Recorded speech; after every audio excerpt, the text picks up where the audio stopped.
I'm Steve Johnson, News Director of theDove TV. Watch more videos from the Dove Newsroom at theDove.us. Good morning, I'm Steve Johnson with a reminder to get our app on your smartphone or tablet. You can also watch the Dove on our website or on our Roku channel. In the news today, 1 week ago, a gunman entered an Umpqua Community College classroom shooting and killing 9. Last night, a candlelight observance held at community colleges throughout Oregon. Students and faculty met to remember those who died and to console those impacted from the Roseburg shooting. And speakers reflected on the impact of last week's event, saying it's important to be aware of those fellow students who may need mental health on campus. Orazio Malatesta is a student at Rogue Community College. Says it's important to come together during the unfortunate circumstances, but he also is encouraged with the way many students are responding. There are always some people who deal better with things like this on their own, but there's also a lot of people coming together and a lot of people asking other people if they need someone to talk to or anything. So we're, coming together, but everyone handles things their own way. A survivor of the deadly mass shooting at Umpqua Community College last week has been released from the hospital. Peace Health Medical Center in Springfield says Anastasia Boylan returned home yesterday to continue her recovery.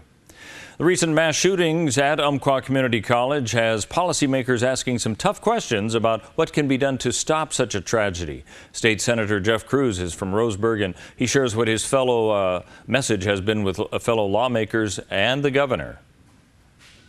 The message I have been pushing is we need to enhance mental health services at the community level, and clearly what we've discovered about this individual is that he did have mental health issues. There was no question about that. Now, while state legislators have not announced any new gun legislation that might be introduced in the next session, Oregon Congressman Earl Blumenauer has indicated he'll support further gun restrictions.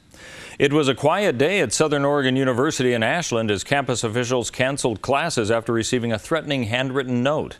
Officials haven't said just what was written in the note, but one report indicates it was related to last week's shooting, violence at Umpqua Community College. While questions have been raised about whether an emergency text alert was operational at the Roseburg College, SOU Public Information Officer Ryan Brown says their alert system seems to have worked the way it was intended.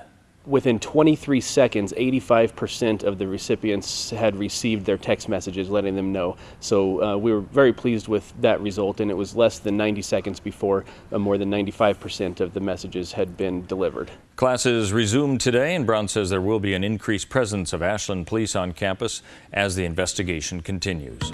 Let's take a look at what we can expect on the weather scene. And no rain today, but we could see some later on next week. For Northern California and Wairika, 87 today and tomorrow, getting down to 81 over the weekend, back up to 87 on Monday.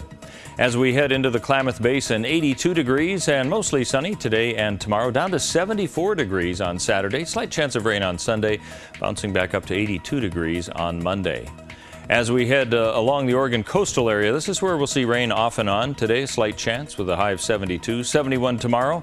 Pretty good chance of rain on Saturday with a high of only 66, rising to 69 on Sunday.